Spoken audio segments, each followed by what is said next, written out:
Hello everybody, this is going to be an example on how to push T5 to its inevitable distance and gain immeasurable stonks, as things should be. T5 is a very, very consistent, very, very good theory to push. Anytime you're active, for the most part, you should be doing T5 active, and it is very, very good. It's not the fastest theory in terms of it's not the theory that's going to get you the most tau in an instant. T2 is a monster, and then it's cocaine. All right, cocaine. This is going to be your real sustenance, your slow drip of methamphetamine, or whatever sustenance you need. T5 is the strongest theory until you get to endgame, past 50,000. So what you need to do to get the best out of this theory, there's a couple parts. So for the first part, what we're going to be doing is you want Q1, Q2, C1, and C3 on autobuy. And then for the second part, you're going to have Q2, C2, and C3 for autobuy. C3 will always be bought as soon as possible. That increase in the cap of Q here, is huge. It's absolutely massive. You need to get it as soon as possible. The goal is to grow Q as much as we can while not completely limiting how much we spend. So C1 and Q1 later on, in a publication,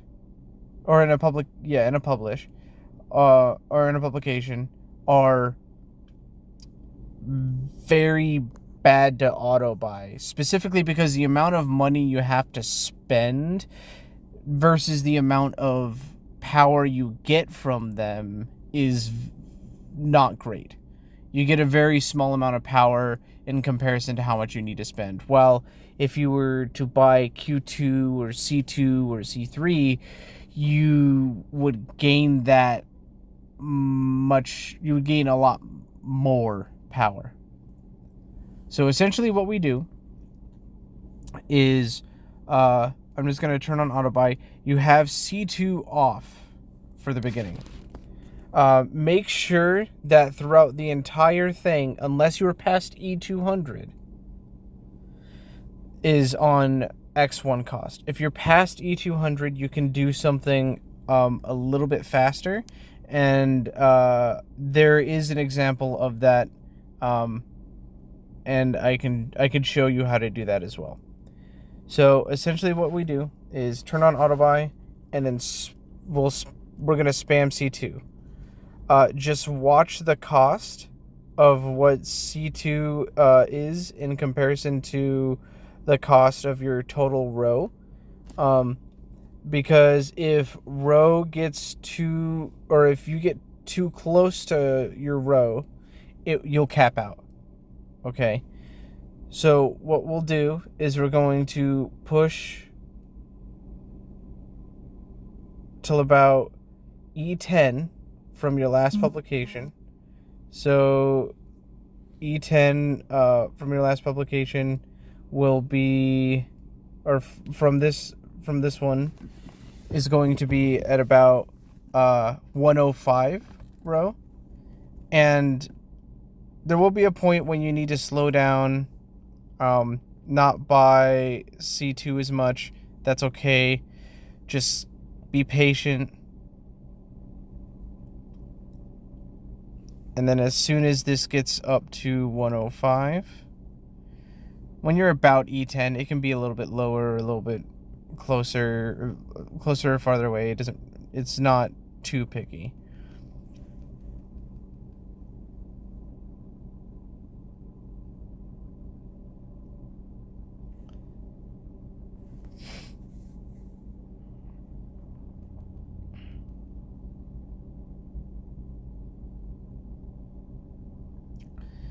And at about this point, I'm going to start auto buying C2, turn off Q1, C1. And then now we're going to buy Q1 and C1 when they're an E1 difference of your current row. Now, you do not buy C1 if Q is not growing, because it's not going to help you. It will not help you if Q is not growing. So if Q is growing, then you're golden. You can buy C1, but you always buy Q1 at an E1 difference. And then you would just continue your publication like this, and check, or at first doing every it's 6 to 10 multiplier is usually best. A 6 multiplier is approximately 5 every E5. So we'll go from E115 here to E20 in this publish.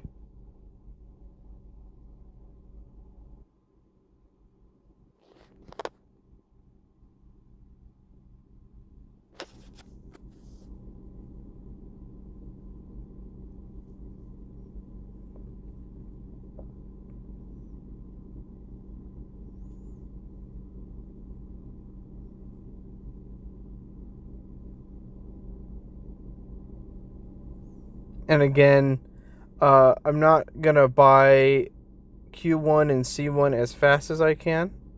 I'm going to let them wait and focus on buying the other stuff first, just because they're significantly stronger and will help row grow faster.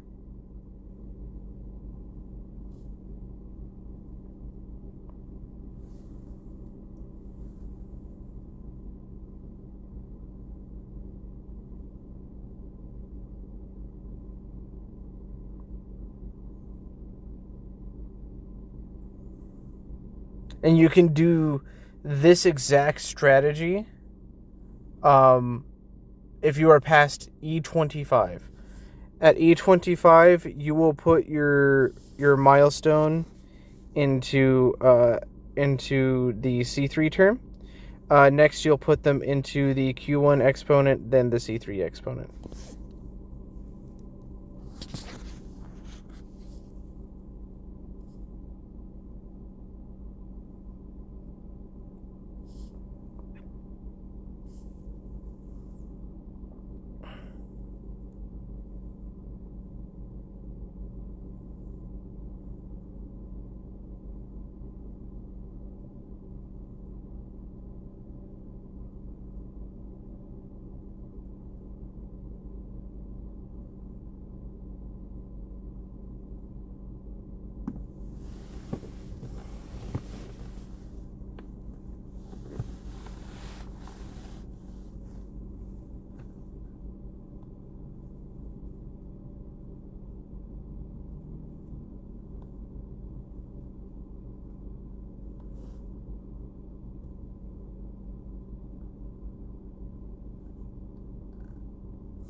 The nice thing about C5 is, like, you can always expect, or at least for the most part, expect it to not slow down, because its decay is very, very low.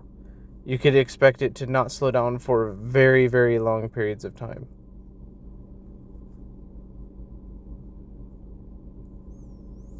And because of that, that's really the main reason why it's so good, is because its decay is so incredibly low.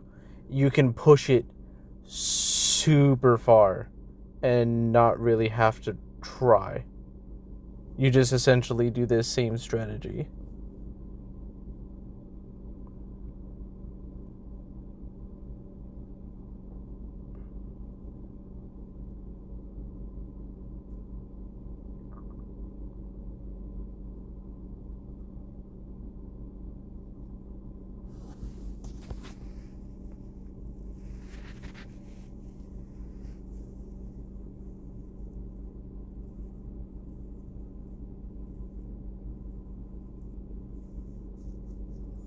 We'll get up to this publication mark, and then I'll take this to E120 and then publish, and then rinse and repeat. I'll just do the same thing over again. And it will just keep going. You can get T2 or T5 to about 250 or 275 before you reach 14K. T5 is incredibly strong, and it will be just as strong later down the road. T5 is amazing, and I hope all of you enjoy it just as much as everybody in late game does.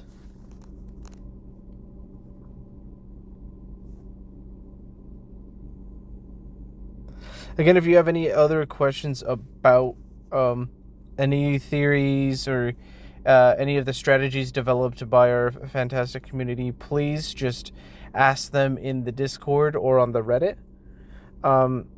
Or you can DM me or Baldy or any of the other active members of the community, and we will be happy to answer any questions that you have.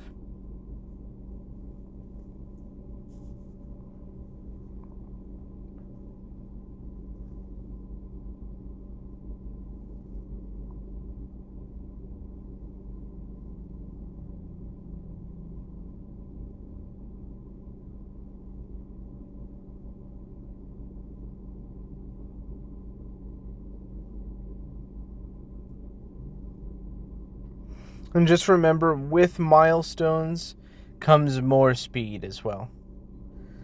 So it may feel slow and sluggish, but just like with every other theory, the more milestones you have, the easier it is to push. It just gets better.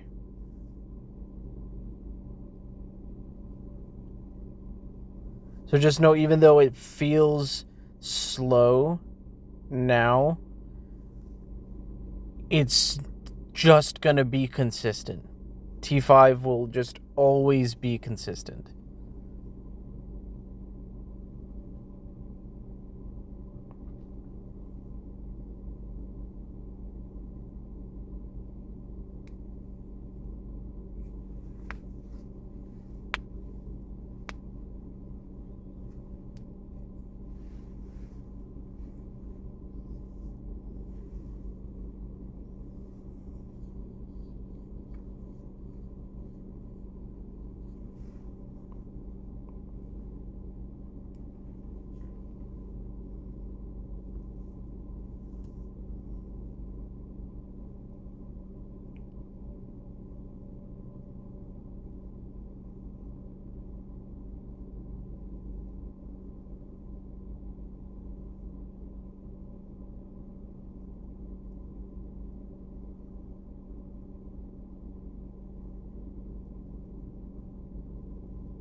And there we go.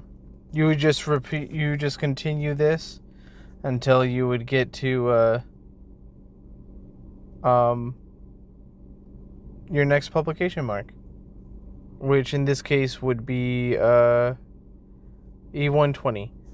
I might actually just do this on camera, because why not right now?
I'm actually going to go for that C2 upgrade first.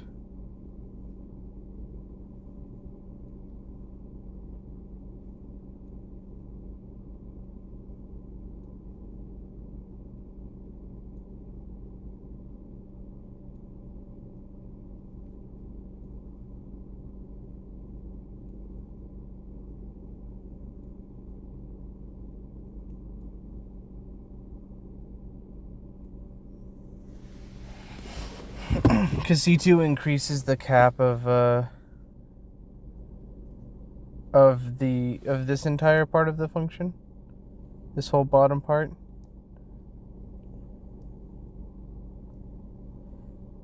That C2 increases that whole cap. As for why it works the way it is, so C2 is there and there in the function. C3 is obviously there. C1 is right there. And we've got Q there and there. And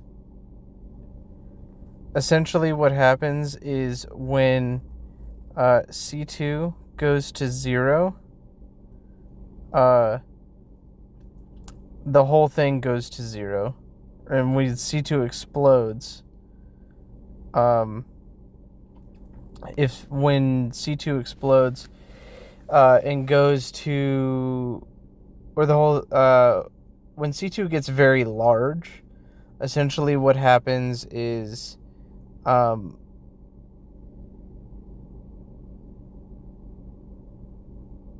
this entire, okay, let me clear this. This entire portion of the function, this part of the equation, when C2 gets very, very large, it becomes very, very, very small. For this part of the function, when C2 gets very large, this part goes to 0, which makes C3 very, very big. So it makes this whole thing very, very large. So you want C2 to grow, but you don't want it to grow so fast that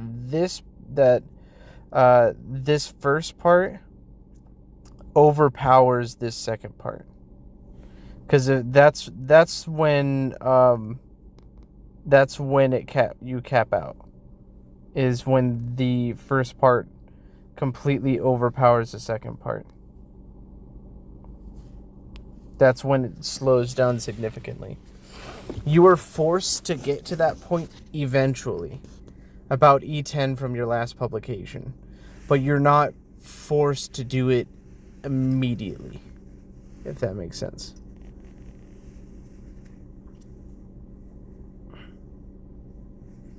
In fact, I can show you what happens if you were to just buy everything in a moment.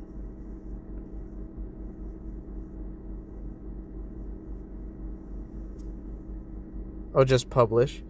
Even though it's not the optimal multiplier, you would want to push this to about between 6 and 10.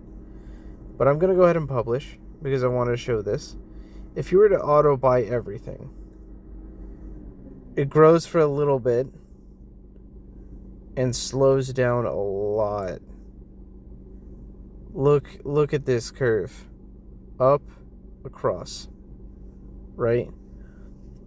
If you stop buying C2 and you just let everything grow for a moment,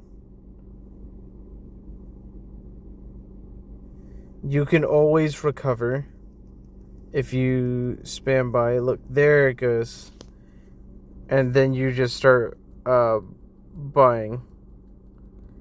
It'll take some time to learn when exactly that is. But if you know that you're doing it right, that you're buying correctly, if you look at the graph and you see this is what you want to see. That straight line straight up is exactly what you want to see. Later on, if you're past E200, you'll change this over to buy 10. And it will go, instead of having this kind of graph, it'll look like this. But even then, that just means you're doing it right. And then when you get about E100 away from your last publication, when you're past 200 and you're buying at X10, when you're about E100 away, you'll swap to buy all, and you'll just continue like normal. And that's how you active T5. If you guys have any questions, just always ask. And stonks away, my brothers. Make that Tau.